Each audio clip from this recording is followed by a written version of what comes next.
What's up guys, it is Alex Hine here. Recently I did this video on The Biggest Loser, and it prompted a lot of people to ask me, and for me to honestly ask me, does fad dieting, crash dieting, these super low calorie diets, really wreck your metabolism in the long run? Well, I want to highlight two quick studies with you here today to provide a little bit of insight because honestly, this is something that you should know, and I wished I would have known ages ago, 10 years ago when I first got in the gym, because I saw lots of guys and girls, men and women doing stuff to quickly get the results, but almost nobody kept them.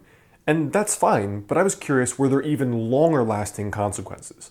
So in the first study, researchers had a relatively small sample size of people on a starvation diet and a strenuous weight loss program. It literally was called a starvation diet because it's extremely calorie limited. And what they said was, quote unquote, we have observed 7 initially obese individuals who, during the course of a strenuous weight reduction program, developed diabetes, non-insulin dependent diabetes in 5 cases, and insulin-dependent diabetes in 2 cases. None had any sign of prior diabetic symptoms. The metabolic situation in extremely low-calorie diets may be comparable to that of starvation. So these people had no previous signs of diabetes whatsoever. And on this extremely calorie limited while working out diet, these people developed the markers of diabetes. Now the second study is actually really interesting too because they took people over a much longer period of time. In other words, after fad dieting, after crash dieting, a year or 2 out. And here's what they found. They enrolled 50 overweight or obese patients without diabetes in a 10-week weight loss program for which a very low energy diet was prescribed, aka very low calories. Now at the baseline, at 10 weeks and at 62 weeks, so at the start, at 10 weeks, which is like 2.5 months, and at 62 weeks, which is a little bit over a year, or a year and a quarter, we examined circulating levels of leptin, ghrelin, peptide YY, and all these other peptides and things like that, which were basically ratings of appetite. Now, a year later, weight loss led to significant reductions in the levels of leptin, peptide YY, insulin, and amylin, and increased ghrelin.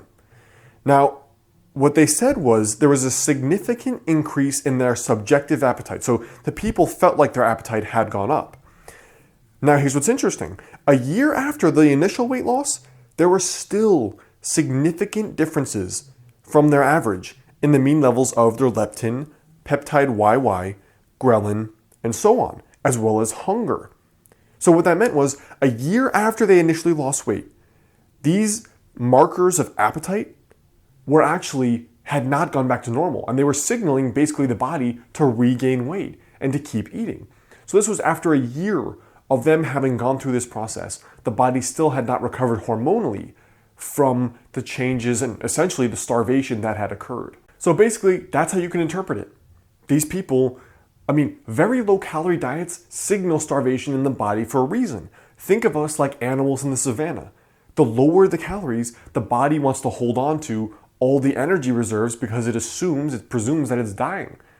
And then it's like people, it makes logical sense. You just eat like 100 less calories every day, and then if weight loss stalls, you eat 200 less, and if it stalls, you eat 300 less, until you look like a skeleton and you're cranky and you're hormonal every day, and you don't know why, but you feel like crap, and you're still not losing weight. The reality is you can only reduce it so much before there are constant negative consequences, hormone levels change, and honestly, your mood is just awful. It doesn't work really as a long-term strategy to just keep restricting it and cutting them down. And especially in the case of dramatically chopping your calories, which is what we're really talking about here, aka the fad or crash diet. We know now there are long-standing consequences much, much later than just that initial, 8 or 12 weeks that we may be cutting calories or doing a detox tea or doubling workouts, for example, whatever it is. We know now there are much longer consequences. So your tiny habit for today is, I don't really need to beat a dead horse here. You know it's not good. And I know everyone wants to lose weight as quickly as possible. Obviously, who doesn't? And now it's the summer season. But be aware that there are obviously other consequences here beyond what you may be thinking of. So consider that And leave a comment below because I want you to know, I want you to tell me, what's the most extreme thing you've done to lose weight quickly? I'm actually genuinely curious, all right? Leave that comment below. Then I want you to hit the like button, the Monk Dude to subscribe. Come visit me over at modernhealthmonk.com. Punch in your email to get that guide, 5 habits to help you lose your next 20 to 30 pounds. And if you like this kind of tiny habits approach, check out my book on Amazon, Master the Day. Send me your receipt and I will send you a 2-hour bonus video guide for free, all right? Comment below, let me know your worst story, like it, subscribe. I'll catch you next time.